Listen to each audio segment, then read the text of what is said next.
मैं हूं मनोज मानस। खबर करेंगे उससे पहले देख लेते हैं इस वक्त अहम सुर्खियां।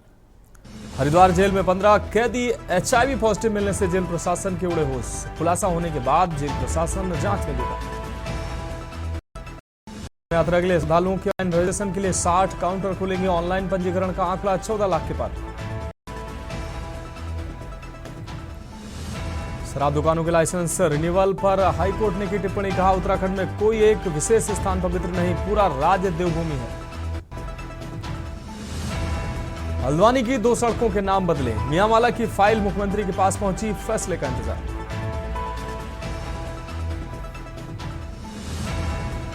प्रदेश के 3 जिलों हरिद्वार, उधम सिंह नगर और देहरादून में सहकारी समितियों के चुनाव स्थगित करने के मामले की होगी जांच के लिए 2 सदस्यीय समिति गठित। प्रदेश में बढ़ सकता है रोडवेज बसों का संकट। 100 बस खरीद के टेंडर में कोई कंपनी नहीं है। आप देख रहे हैं के न्यूज, खबरों का सारथी। और अब खबरें विस्तार से। उत्तराखंड में 4 धाम की यात्रा 30 अप्रैल को गंगोत्री और यमुनोत्री धाम के कपाट खुलने के साथ शुरू होने जा रही है, जिसकी तैयारियों में संबंधित विभाग जुटे हुए हैं। वहीं दूसरी ओर 4 धाम यात्रा के लिए श्रद्धालुओं का रजिस्ट्रेशन शुरू हो चुका है। धामी सरकार भी व्यवस्थाओं को दुरुस्त करने पर जोर दे रही है। इसके साथ ही राज्य सरकार 4 धाम मंदिर के आसपास के क्षेत्रों को विकसित करने पर भी जोर दे रही है, ताकि 4 धाम यात्रा के शुरुआती दौर में बड़ी संख्या में आने वाले श्रद्धालुओं को दिक्कतों का सामना न करना पड़े। इसके साथ ही 4 धाम देवालयों के आसपास के जो स्थान है उसको भी डेवलप करने पर विचार चल रहा है, जिसको लेकर विपक्ष का कहना है कि सरकार सिर्फ हवाई बातें कर रही है, धरातल पर कुछ भी देखने को नहीं मिलता है। ये खास रिपोर्ट देखिए।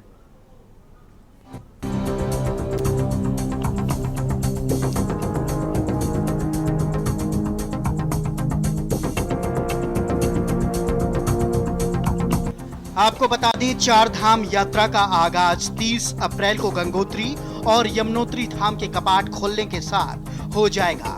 2 मई केदारनाथ और 4 मई को बद्रीनाथ धाम के कपाट खुलेंगे। इस बार प्रदेश सरकार ग्रीन 4 धाम यात्रा अभियान शुरू हुई है। 4 धाम यात्रा के लिए पंजीकरण शुरू हो चुके हैं। वहीं तीर्थ यात्रियों के इस बार आधार प्रमाणित पंजीकरण किए जा रहे हैं। तीर्थयात्री को पंजीकरण करते समय आधार कार्ड को डिटेल देना अब जरूरी कर दिया गया है। यात्रा के लिए इस बार 60% पंजीकरण ही ऑनलाइन होंगे, जबकि 40% पंजीकरण ऑफलाइन किए जा रहे हैं। इस व्यवस्था से बिना पंजीकरण आने वाले तीर्थयात्रियों को परेशानियों का सामना नहीं करना पड़ेगा। 4 धाम यात्रा में आने वाले श्रद्धालुओं की सुगम और सुरक्षित यात्रा के लिए इस बार प्रदेश सरकार स्वास्थ्य सेवाओं में कई सुधार करने जा रही है। इससे श्रद्धालुओं को बेहतर इलाज मिलेगा। आपातकालीन सेवा के लिए 154 एम्बुलेंस, हेलीकॉप्टर व वोट एम्बुलेंस की तैनाती की जा रही है। वह ई स्वास्थ्य धाम पोर्टल से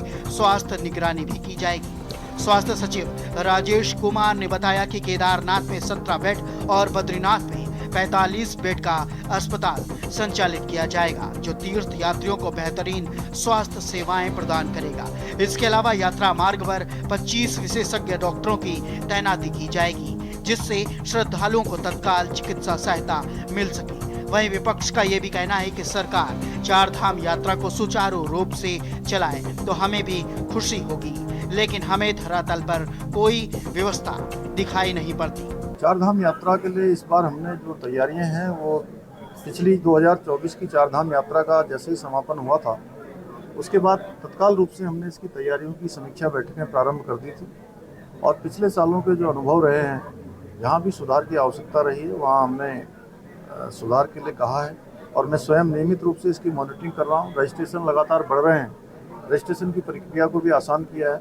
हमारा प्रयास होगा कि राज्य के अंदर आने वाले 4 धामों के दर्शन करने वाले सभी तीर्थयात्री श्रद्धालुओं को किसी प्रकार की कोई परेशानी न हो, उनकी सुरक्षा का भी प्रबंध किया गया है। सड़कों के आसपास कहीं किसी परेशानियों का सामना न करना पड़े, ट्रांसपोर्ट डिपार्टमेंट, पुलिस, यातायात, सभी व्यवस्थाएं हमने सुनिश्चित की हैं। देखिए, स्वास्थ्य के दृष्टिकोण से इस बार हम लोग लगभग 100 डॉक्टर्स पोस्ट कर रहे हैं, जिसमें 60 डॉक्टर्स जो हैं स्पेशलिस्ट होंगे और बाकी 40 डॉक्टर्स एमबीबीएस डॉक्टर्स होंगे, जो हम लोग पूरे चारधाम यात्रा मार्ग में पोस्ट करेंगे। इसके साथ साथ लगभग 100 फार्मासिस्ट और 100 सीएचओज भी हम लोग पोस्ट करेंगे। इस बार खास बात यह है कि भारत सरकार से भी जो है डॉक्टर्स भेजे जा रहे हैं। लगभग 20 से 30 डॉक्टर्स की डिमांड हमने की है भारत सरकार मिनिस्ट्री ऑफ हेल्थ में, और विभिन्न एम्स से डॉक्टर्स इस बार स्पेशलिस्ट डॉक्टर्स इस बार भेजे जाएंगे।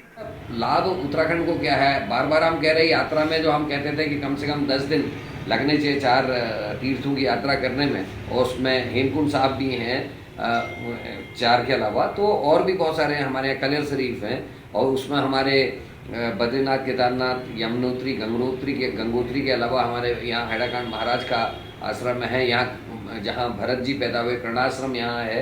तो ऐसे अनेक स्थान हैं। तो टूरिस्ट आए, लेकिन हो क्या रहा है, पहले आदमी आता था 10 दिन रुक के इन यात्राओं को करता था, और कुछ पैसा यहाँ के होटल्स को, होम स्टे वालों को, जो गाड़ियाँ हैं, छोटे छोटे ढाबे, उनकी बिक्री होती थी, उनका कारोबार बढ़ता था, पंडित पुरोहितों का जीवन यापन में आसान होता है। लेकिन आज जो व्यवस्था सरकार ने की है, आदमी सुबह चल रहा है किसी मैदानी क्षेत्र से जो हमारे उत्तराखंड से बाहर का है, शाम को पहुंच रहा है, रात की पूजा कर रहा है और रातों रात वो दर्शन करके वापस चले जा रहा है। उत्तराखंड को क्या मिलता है? आप ये बता रहे हैं टूरिस्ट की संख्या इतनी रही है, तीर्थयात्री वालों की संख्या इतनी रही, लेकिन उत्तराखंड को क्या मिल रहा है? वहाँ के जो व्यवसायी हैं उनसे बात कीजिए ना। गाइडलाइन के मुख्य बिंदु: यात्रा से पहले अनिवार्य हेल्थ चेकअप, कम से कम 2 माह पहले से प्राणायाम, पैदल चलने और हार्ट फिटनेस एक्सरसाइज पंजीकृत स्वास्थ्य ऐप पर ऑनलाइन रजिस्ट्रेशन जरूरी। अपनी जरूरी दवाइयां, पल्स ऑक्सीमीटर, थर्मामीटर साथ रखें। बीपी, शुगर, ऑक्सीजन लेवल सहित 28 पैरामीटर की जांच के लिए स्क्रीनिंग पॉइंट बनाए गए हैं। यात्रा मार्ग पर हेल्थ एटीएम और 24/7 टेली मेडिसिन सुविधा। हार्ट, अस्थमा, डायबिटीज जैसी बीमारियों से पीड़ित यात्री विशेष सावधानी बरतें। आपको बता दें, इस साल प्रशासन ने यात्रा को सरल और सुरक्षित बनाने के लिए कई नई व्यवस्थाएं लागू की हैं। वहीं यात्रा को सुचारू रूप से चलाने के लिए परिवहन विभाग टैक्सी मैक्सी एसोसिएशन के अध्यक्ष के साथ लगातार बैठक कर रहा है। वहीं चारधाम यात्रा में देश भर से आ रहे श्रद्धालुओं को उत्तराखंड की संस्कृति की झलक भी देखने को मिलेगी।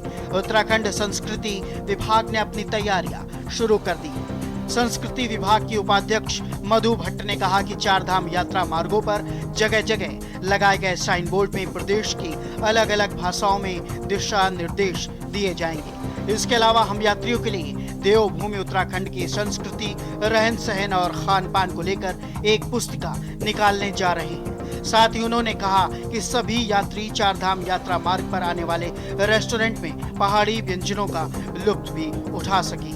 इसके लिए हमने सभी होटल और रेस्टोरेंट संचालकों से पहाड़ी व्यंजन परोसने का अनुरोध भी किया है। उत्तराखंड जो है वो देवभूमि और यहाँ की जो संस्कृति की एक अलग ही छवि रखती है, और यहाँ की संस्कृति को भी वो पूरे जो है बाहर के जो श्रद्धालु आते हैं वो देखते हैं। यहाँ की जो बोली भाषा है, यहाँ की जो खान पान है, यहाँ का जो पहनावा है, उसको देखते हैं। इसको देखते हुए हमने पूरे हर प्रकार के स्थान पर जो हमारे जो साइन बोर्ड लगेंगे वो उनकी भाषा में जो है, जो यात्री आते हैं कई बार उनको अलग अलग, क्योंकि मैंने जो दक्षिण भारत के लोग हैं वो अधिकतर आते हैं, तो उन्हीं की भाषा में और हमारे जो जितने भी साइन बोर्ड रहेंगे उनकी भाषा में उनको समझाते हुए कि यहाँ की जो देवभूमि की उत्तराखंड की जो संस्कृति है, यहाँ के जो रहन सहन, जो खान पान है, उसको लेकर हम एक पुस्तिका भी बनाने जा रहे हैं। चारधाम यात्रा का सवाल है, सरकार की घोषणाओं का अगर अभी तक की घोषणाएं को अवलोकन करें तो हमें ये बड़ी प्रकार ज्ञान हो सकता है कि सरकार काम में यकीन नहीं करती, घोषणाओं में यकीन करती है। घोषणाओं से ये प्रदेश चलने वाला नहीं है। हमारा कहना, उत्तराखंड क्रांति दल का कहना यह है, अगर आप कोई घोषणा करते हैं तो सरकार को उस घोषणा पर बहुत गंभीर होना चाहिए और गंभीरता से काम होना चाहिए। जहाँ तक चारधाम यात्रा का सवाल है, बहुत महत्वपूर्ण यात्रा है, आप उस पर गंभीर नहीं है। हमारे लिए बड़ी प्रसन्नता का विषय है। हमारे ये सौभाग्य है कि उत्तराखंड में श्री बद्रीनाथ धाम, श्री केदारनाथ धाम, श्री गंगोत्री जी, श्री यमुनोत्री जी के हमारे तीर्थ हैं और इन तीर्थों में केवल भारतवर्ष के नहीं बल्कि पूरे विश्व के श्रद्धालु यहाँ दर्शन करने के लिए आते हैं। और इसमें हमारा जो उत्तराखंड सरकार है, हमारा स्थानीय प्रशासन है, वो पूरी तरह से मुस्तैद है और जो दिक्कतें पिछले वर्ष यात्रा में आई हैं उन दिक्कतों को दूर करने के लिए एक बृहद कार्य योजना सरकार के द्वारा तैयार कर ली गई है। इस बार धामी सरकार ने कड़े नियमों के साथ यात्रा करने का संकल्प लिया है। पिछले साल यात्रा की बात करें तो तकरीबन 50 लाख से ज्यादा श्रद्धालुओं ने दर्शन किया था। अब तक 13 लाख से अधिक श्रद्धालु रजिस्ट्रेशन करवा चुके हैं। इस बार पुराना आंकड़ा पार करने के प्रयास को सफल करने में सरकार का लक्ष्य है। अगर आप भी चार धाम यात्रा आ रहे हैं तो आपको बता दें कि चार धाम यात्रा के लिए ऑफलाइन और ऑनलाइन दोनों तरह से रजिस्ट्रेशन होता है। उत्तराखंड पर्यटन विभाग परिषद ने चार धाम यात्रा के लिए पंजीकरण को अनिवार्य किया है, जिससे कि श्रद्धालु निर्धारित तिथि पर दर्शन का लाभ उठा सकें। Uttarakhand desk report.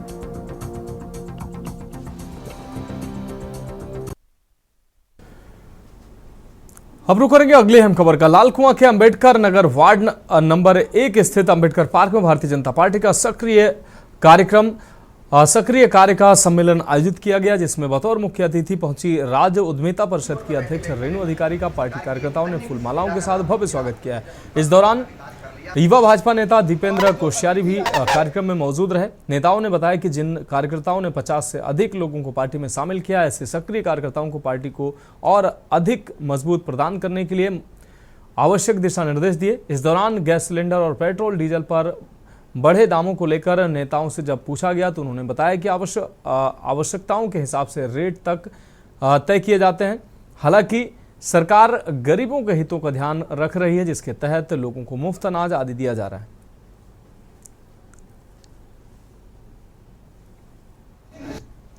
ये भारतीय जनता पार्टी की जो हमारी धामी जी की सरकार है, अभी कुछ दिन पहले हमने इसके सफलतम 3 वर्षों पे पूरे उत्तराखंड राज्य में अलग अलग विधानसभाओं में कई कार्यक्रम करे। तो आज भी जैसे अभी हम लोग यहाँ पे ये जो सक्रिय सदस्यता कार्यक्रम है, देखिए ये एक टाइप से कहें तो पार्टी के परिवार का कार्यक्रम है। पार्टी के जो सक्रिय सदस्य हैं, जिन पे पार्टी की महत्वपूर्ण भूमिकाएं रहती हैं। अच्छा लग रहा है लाल कुआं में अपने सभी कार्यकर्ताओं के अपने परिवार के बीच में आके बहुत अच्छा लग रहा है। जिम्मेदारी में भारतीय जनता पार्टी हाईकमान का बहुत आभार व्यक्त करूंगी। माननीय मुख्यमंत्री पुष्कर सिंह धामी जी का, माननीय प्रदेश अध्यक्ष आदरणीय महेंद्र भट्ट जी का और माननीय बाबूजी हमारे माननीय कोश्यारी जी, पूर्व राज्यपाल, आदरणीय यहाँ के सांसद अजय भट्ट जी और भारतीय जनता पार्टी के स्थापना दिवस के अंतर्गत एक सप्ताह की श्रृंखला चल रही है, जिसमें कई कार्यक्रम होने हैं। उसी में से एक कार्यक्रम आज लालको विधानसभा में किया गया। लालको विधानसभा कार्यक्रम लालको मंडल में किया गया, जिसमें सारे सक्रिय सदस्यों को बुलाया गया। नैनीताल में आगामी पर्यटन सीजन, वीकेंड, सार्वजनिक अवकाश, त्योहारों एवं विशेष दिवसों में यातायात की व्यवस्था, सड़क सुरक्षा की दृष्टि से छोटे सवारी वाहनों तथा ई रिक्शा, टैक्सी एवं रेंटल बाइक आदि वाहनों के संचालन हेतु जिलाधिकारी नैनीताल द्वारा दोपहिया और चौपहिया वाहनों के लिए जारी की गई मानक संचालन प्रक्रिया के संबंध में संयुक्त मजिस्ट्रेट वरुणा अग्रवाल की अध्यक्षता में जिला सभागार में नैनीताल नगर की टैक्सी यूनियन और टैक्सी वाहन स्वामियों चालकों के साथ बैठक की गई है। बैठक में संयुक्त मजिस्ट्रेट ने टैक्सी वाहन स्वामियों को निर्देशित किया है कि नैनीताल नगर में नो पार्किंग स्थल पर, सड़कों या गलियों में अपने वाहनों को खड़ा नहीं करने के निर्देश दिए। उन्होंने कहा कि नो पार्किंग स्थल और सड़क किनारे या गलियों में वाहन, बाइक खड़े करने पर संबंधित वाहन के चालान की कार्रवाई की जाएगी। आवश्यकता पड़ने पर संबंधित वाहन स्वामी का परमिट भी कैंसिलेशन भी किया जाएगा।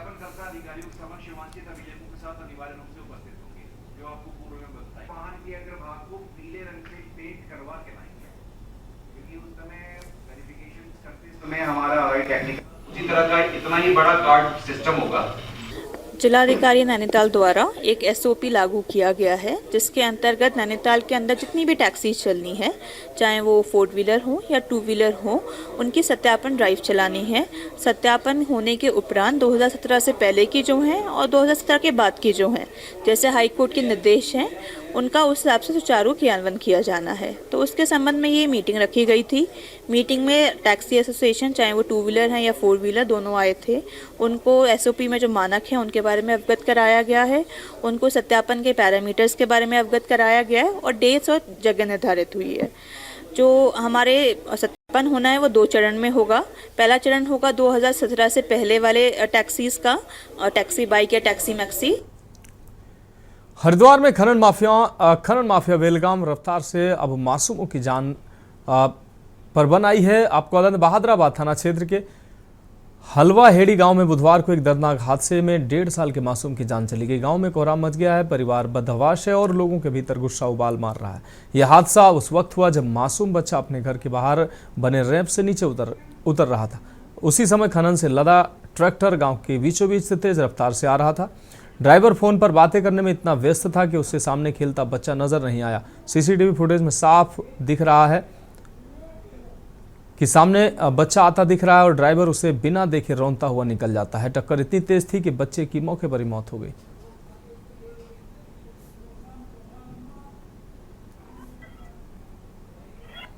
तो खनन वालों ने इतना बुरा हाल कर रखा, जो ट्रैक्टर ले जा उसकी वजह तो पूरा पेल जाना, बच्चों को देख रहे ना बड़े को देख रहे। छोटा हमारा बच्चा था, उसके पर सीधी टक्कर मार को सपा गए। ये किस समय का मामला और कौन ट्रैक्टर वाला था? खनन कहाँ से हो रहा? खनन हलवाड़ी नदी से ही हो रहा और ट्रैक्टर था खुर्सी चला रहा था। हमारे गांव का ही ट्रैक्टर हो जो चल रहे इसमें। ये कई बार इस प्रकार यहाँ पहले भी घटना हुई इस प्रकार की। पहले इसकी लड़की को इसके सिर को चढ़ा दिया था, वो खरोच लग गई थी, वो तो चल बच गई थी। अब इसका बच्चा मर गया था, एक साल पहले मर गया था एक बच्चा। यहाँ मामला खनन हो रहा है यहाँ हमारे गाँव के अंदर और हमारा बच्चा बाहर खेल रहा था और उसके ऊपर खनन का ट्रैक्टर जो था, खनन के ट्रैक्टर ने बच्चे को मारा। जान पूछ को बिल्कुल कतई सामने से, बिल्कुल कतई साफ दिख रहा, बिल्कुल कतई। आपने इससे पहले किसी अधिकारी को या पुलिस को बताया कि इस प्रकार का खनन चल रहा? इसके बारे में पहले भी मतलब फोन करे कि क्या नाले चल रहा मामला। अब ये तो पुलिस का मामला है, पुलिस क्या कर रही है मतलब। अभी अब कितनी चोट लगी बच्चे का? बच्चा गेल मर गया, बिल्कुल सामने से टक्कर मार रखी बच्चे को। हल्द्वानी शहर में सड़क चौड़ीकरण का कार्य तेजी से चल रहा है। सिंधी चौराहा से लेकर अवेश हॉस्पिटल तक सड़क विस्तार के दौरान प्राचीन कालू सिद्ध बाबा मंदिर भी इसकी जद में आ गया है। ऐसे में स्थानीय प्रशासन ने मंदिर के नए निर्माण का कार्य शुरू कर दिया है, जो तेजी से आगे बढ़ रहा है। निर्माणाधीन कालू सिद्ध बाबा मंदिर का निरीक्षण एसडीएम पारितोष वर्मा ने किया। उनके साथ मंदिर समिति के अध्यक्ष महंत कालू गिरी समेत कई साधु संत भी मौजूद रहे। इस दौरान मंदिर के स्वरूप और निर्माण कार्य की विस्तृत समीक्षा की गई। महंत कालू गिरी ने बताया कि यह मंदिर हल्द्वानी शहर की धार्मिक आस्था का केंद्र है। प्रतिदिन बड़ी संख्या में श्रद्धालु माथा टेकने आते हैं, अपनी मनोकामनाएं पूरी करने की प्रार्थना करते हैं। सड़क चौड़ीकरण के कारण पुराने मंदिर को शिफ्ट किया जा रहा है और नए मंदिर का निर्माण कार्य लगभग 1 महीने में पूरा कर लिया जाएगा। इसके बाद मंदिर में प्राण प्रतिष्ठा की जाएगी और इसे आम श्रद्धालुओं के लिए खोल दिया जाएगा। एसडीएम पारितोष वर्मा ने कहा कि मंदिर के नए स्वरूप को भव्य और दिव्य बनाने के लिए प्रशासन हर संभव प्रयास कर रहा है।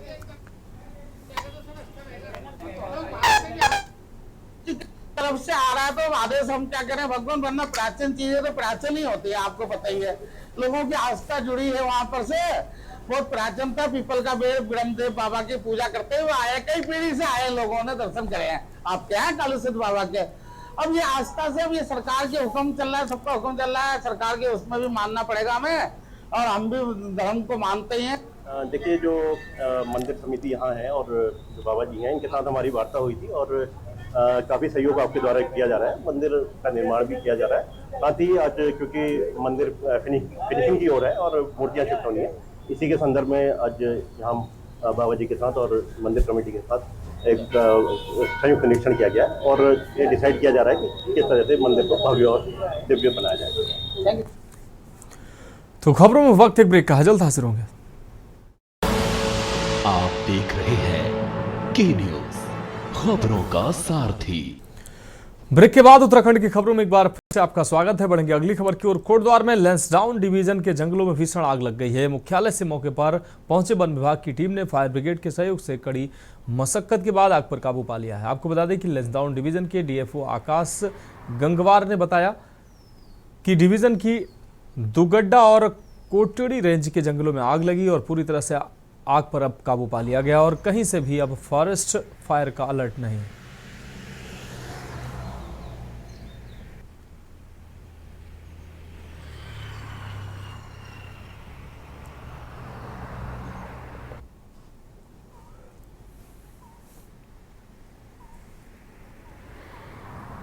पहले एक लार्ज फॉरेस्ट फायर का अलर्ट प्राप्त हुआ था दुगड्डा रेंज से। उसको भारी मशक्क़त के बाद परसों रात में ही और कल सुबह हमारे स्टाफ ने पूरी तरह से कंट्रोल कर लिया था। कल का पूरा दिन हमारा इसी चीज़ में निकला कि हमने पूरे एरिया को रीचेक किया कि कोई भी वल्नरेबल हॉटस्पॉट तो नहीं बचे हैं, ताकि जहाँ से फिर से कहीं फॉरेस्ट फायर हो सके। तो कल हमने पूरा चेक कर लिया था, कहीं पर भी कुछ ऐसा नहीं बचा है। आप अलर्ट चेक कर सकते हैं, कल से कोई अलर्ट नहीं आया है। तो कल सुबह जो है स्थिति पूरी तरह से काबू में आ गई थी। वर्तमान में वनाग्नि पूरी तरह से कंट्रोल में और वहाँ कोई भी ऐसी घटना नहीं है। हरिद्वार की रोशनाबाद जेल से एक चौंकाने वाली और सनसनीखेज खबर सामने आई है। जिला कारागार में एक साथ 15 कैदियों के HIV पॉजिटिव पाए जाने से प्रशासन में हड़कंप मच गया है। ये खुलासा उस वक्त हुआ जब विश्व स्वास्थ्य दिवस पर जेल में रूटीन मेडिकल चेकअप किया गया। रिपोर्ट आई तो जेल प्रशासन के होश उड़ गए।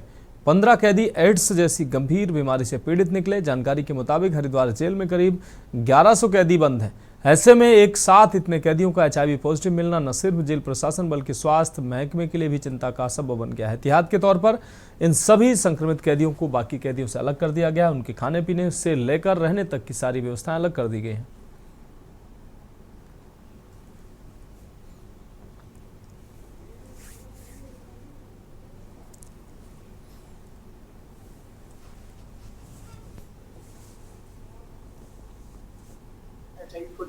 देखिए, जो भी इनमेट्स जो है कारागार में आता है, उसके आते ही जो है सर्वप्रथम अन्य जांचों के साथ साथ HIV जांच भी होती है। और अभी हमारे पास लगभग 15 इनमेट्स ऐसे हैं जिनमें HIV की पुष्टि हुई है। उनको अन्य बंदियों से अलग हमने एक रखा है और पूरी प्रिकॉशन जो भी इसकी गाइडलाइंस होती हैं HIV पॉजिटिव बंदियों के लिए, उनका पालन किया जाता है। इस तरह से इनको अलग करके किनका क्या व्यवस्था डॉक्टर्स वगैरह? लगभग 1100 बंदी जो है हमारे इस जेल में है और जो HIV पॉजिटिव हैं उनके लिए हमने एक अलग बैरक रखा है और उसी बैरक में वो HIV पॉजिटिव बंदी रहते हैं। बढ़ेंगे अगली खबर की ओर। ऋषिकेश के वीरभद्र मार्ग, आपको बता दें, आस्था पथ से एक छात्रा ने संदिग्ध परिस्थितियों में गंगा में छलांग लगा दी। उसके गंगा में डूबने की आशंका को देखते हुए परिवार और मोहल्ले वाले मौके पर पहुंच गए। देर रात SDRF और जल पुलिस को बुलाया गया, मगर छात्रा का कहीं पता नहीं चल पाया। बता दें कि मंगलवार देर रात ऋषिकेश की आवास विकास कॉलोनी में उस वक्त हड़कंप मच गया जब 18 वर्षीय छात्रा आस्था चौहान उर्फ सोनू के गंगा नदी में कूदने की खबर फैल गई।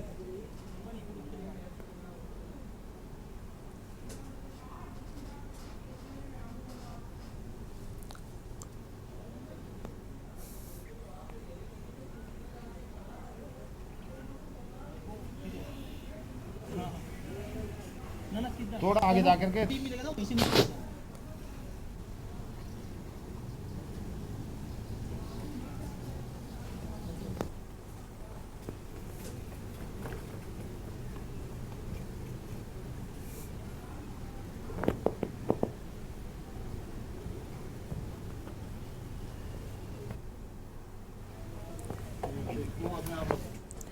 हरिद्वार में दिल्ली नेशनल हाईवे पर दर्दनाक हादसा हो गया। आपको बता दें कि टक्कर इतनी जबरदस्त थी कि कार के परखच से उड़ गए। हादसे में युवक की मौके पर ही मौत हो गई है। मृतक की पहचान सहारनपुर निवासी सगुन अग्रवाल के रूप में हुई है। वहीं कार में सवार 2 अन्य लोग गंभीर रूप से घायल हो गए, जिन्हें जिला अस्पताल में भर्ती कराया गया है। भादराबाद थाना पुलिस मौके पर पहुंचकर हादसे के कारणों की जांच में जुट गई है।